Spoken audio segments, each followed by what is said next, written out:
주요 뉴스입니다. 제16회 자원봉사자의 날 기념식이 개최됐습니다. 2022 희망나눔 캠페인 순회 모금 행사가 진행됐습니다. 제민천 주변 활성화를 위한 현장 점검이 이루어졌습니다. 2022년 국비 예산 7,691억 원 확보, 웅진동 일원 한옥 복합 문화콘도 조성 등 공주시의 다양한 소식 제156차 정례 브리핑을 통해 전해드립니다. 여러분 안녕하십니까? 신바람 공주뉴스입니다.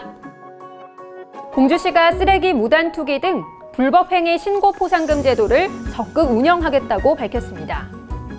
비닐봉지 등을 이용해 폐기물을 버리는 행위, 생활 폐기물을 불법 소각하는 행위 등 불법 행위를 명확히 확인할 수 있는 경우인데요. 과태료의 5에서 30% 범위 내에서 신고 포상금을 지급할 예정입니다. 비양심적인 쓰레기 불법 투기 행위를 근절하기 위해 운영하는 제도이니만큼 공주시민 여러분들의 많은 관심 당부드리면서요. 신바람 공주뉴스 시작합니다. 제16회 공주시 자원봉사자의 날 기념식이 개최됐습니다. 2021년 한 해 동안 활동한 자원봉사자들을 격려하고 소통과 화합의 시간을 가지는 자원봉사자의 날 기념행사가 지난 8일 월송동 행정복지센터에서 진행됐습니다. 올해 자원봉사 유공자는 특수임무 고마봉사단 박형진 회장 등 69명이 선정됐으며 공주시 자원봉사센터가 재난재해 대응 우수기관으로 선정돼 충남도지사 표창을 받기도 했는데요. 김정석 공주시장은 코로나19로 모두가 힘든 시기에 헌신해주신 봉사자분들께 진심으로 감사드리며 공주시도 적극적인 지원에 나서겠다고 전했습니다. 희망 2022 나눔 캠페인 순회 모금 행사가 열렸습니다. 공주시가 어려운 이웃을 돕기 위한 온정의 손길을 모아 희망 2022 나눔 캠페인 순회 모금 행사를 개최했습니다. 이번 행사는 지난 10일 나눔, 모두를 위한 사회 백신이라는 슬로건으로 이루어졌는데요. 이번 나눔 캠페인을 통해 솔브레인 나눔재단이 1,500만 원, 한일맨홀 1,000만 원 등 많은 시민, 기업, 단체가 성금 모금에 함께해 따뜻한 손길을 나눴습니다. 공주시는 희망 2022 나눔 캠페인은 오는 1월 31일까지 계속될 예정이며 공주 시민들의 지속적인 관심과 참여를 요청했습니다. 제민천 주변 활성화를 모색하는 현장 점검이 진행됐습니다. 김정석 공주시장이 제민천 주변 활성화를 위해 사업 관련자 및 지역 주민과 함께 현장 점검에 나섰습니다. 이날 현장 점검은 제민천 보행교 설치 현장 방문을 시작으로 공주 하숙마을, 제민천 프롬나드 일방통행 지정 현장, 상권 르네상스 사업, 지역 주민 의견 청취 순으로 진행됐습니다. 한편 공주시는 지난 8월 중학동 마을발전 토론회에서 제민천 활성화 방안을 논의하는 등 제민천 활성화를 위해 다각적 노력을 진행하고 있습니다. 제156차 정례 브리핑 소식 전해드립니다. 단계적 일상회복 2차 개편 시행의 유보와 함께 강화된 방역 조치가 오는 1월 2일까지 시행됩니다. 비수도권인 공주시의 경우 기존 접종 여부와 관계없이 12인까지 가능했던 사적 모임이 8인까지만 가능하며 접종 미완료자는 1명까지만 포함 가능합니다. 또한 경로당 등 노인 여가시설의 방역 수칙이 강화돼 추가 접종까지 마쳐야 시설의 이용이 가능한데요. 이외에도 유흥시설 등은 기존 접종 증명, 음성 확인제 의무시설과 더불어 식당, 카페, 학원 등 11종의 다중이용시설에서도 접종 증명, 음성 확인제가 의무화됩니다.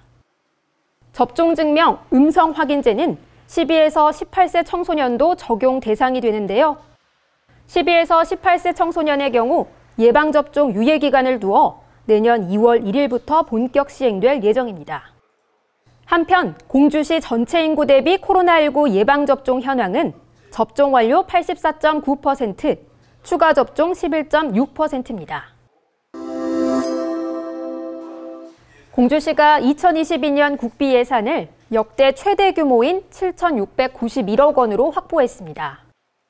지난해 대비 671억 원이 증가한 건데요. 2022년 국비 예산은 국가 시행사업 1,006억 원, 공주시 직접 시행사업 2,552억 원, 지방교부세 3,903억 원 등으로 구성됐습니다.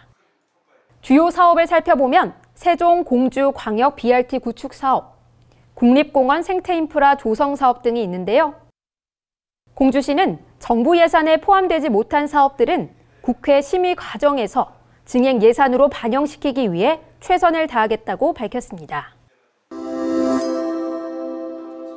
탄천지구 다목적 농촌 용수개발 사업이 2022년 기본조사 대상지로 선정됨에 따라 사업 시행에 디딤돌이 마련됐습니다. 탄천 지역은 공주시에서 유일하게 항구적인 취수 설비가 확보되지 않은 곳으로 그동안 농업 용수 부족, 가뭄 피해 등이 발생해 왔는데요. 이번 사업이 본격적으로 추진됨에 따라 탄천면 일원 농경지에 금강 하천수를 공급해 2026년에는 7개 리, 900여 농가에 안정적으로 농업용수를 공급할 수 있게 될 예정입니다. 공주시는 탄천지구의 오랜 염원인 농업용수 해결이 이루어지면 인구 고령화로 어려움을 겪고 있는 농촌 지역 활성화에도 기여할 것이라고 밝혔습니다. 웅진동 일원에 한옥 복합 문화콘도가 조성될 계획입니다. 이번 사업은 올해 초 한옥콘도 건설 사업 추진 MOU 체결로부터 시작됐는데요. 2022년 9월 관광지 조성 사업의 승인을 준비하고 있으며 2023년 말 준공을 목표로 추진되고 있습니다. 총 285객실과 지하 2층, 지상 3층 규모로 대형 컨벤션홀, 스파 등의 편의시설을 갖추고 단지 내부에는 별도의 휴식 공간도 조성될 예정입니다. 공주시는 한옥 복합 문화콘도 조성을 통해 고만나루 등 주변 관광지와 한옥마을을 연계해 백제 문화권 대표 한옥 관광지를 조성하고 교육 및 관광 콘텐츠를 개발해 주변 지역 및 가족 단위 관광객을 유치하겠다고 밝혔습니다. 공주시 나래원이 충청남도 제2단계 제1기 지역균형발전 공모사업에 선정됐습니다. 2022년부터 편의시설 확충 및 가족 공원화 사업이 추진될 예정인데요. 현재 나래원은 수목장의 안치율이 80% 이상으로 추가 수목장 조성이 요구되고 있습니다. 또한 화장시설 이용률의 증가로 화장 지연 및 예약 조기 마감 등의 불편함이 발생하고 있는데요. 이번 사업으로 나래원은 수목장 확대, 메모리얼 파크 조성, 화장로 1기 증설, 화장장 리모델링 및 회전 교차로 확장 등의 공사가 진행될 예정입니다. 공주시 취업정보입니다. 마하맘 학대 피해 아동쉼터에서 아동 생활지도원을 채용합니다. 공주시 청소년 문화센터에서 청소년 지도사를 찾습니다. 주식회사 현일산업개발에서 로더 운전원을 모집합니다. 신바람 공주뉴스 마칩니다. 오늘도 함께해 주신 시민 여러분 고맙습니다.